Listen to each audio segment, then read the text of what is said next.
کرے کہ ہمیں مسجد کا پیغام سمجھ میں آئے، اللہ کرے کہ ہمیں صحیح مسجد کا پیغام سمجھ میں آئے کہ مسجد میں آنے کے بعد ہمیں کیا چیز سیکھنا ہے۔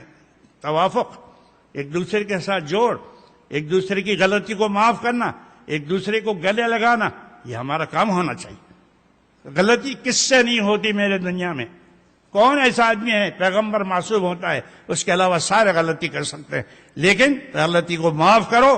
ایک پلیٹ فارم پر رہ کر اس امت کی فکر کرو۔ ہم بہت خراب حالات میں، بہت خراب پوزیشن میں اس وقت اس دنیا میں ہم جی رہے ہیں۔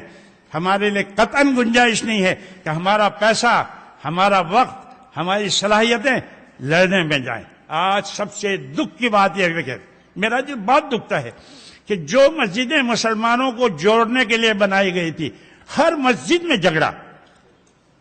کوئی مسجد ایسی نہیں جس میں مقدمے نہیں ہو رہے، کوئی مسجد ایسی نہیں کہ جس میں کمیٹیوں میں جھگڑا نہیں ہو رہا۔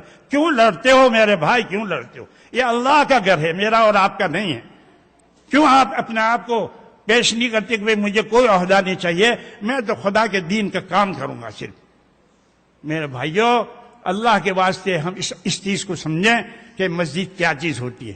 مسجد میں کوئی بھی آدمی کام کرے اللہ کی رضامندی کے لیے کرے، چاہے اس کا کبھی نام نہ آئے، چاہے اس کو کوئی عہدہ نہ ملے، اس کو چاہیے کہ وہ خدا کی رضامندی کے لیے وہ اس کے لیے کام کرے اور آپس میں مل کر کریں۔ یہی مسجد کا پیغام ہے، اور یہی مختصر سے وقت میں آپ حضرات کے سامنے بات عرض کرنا چاہتا ہوں۔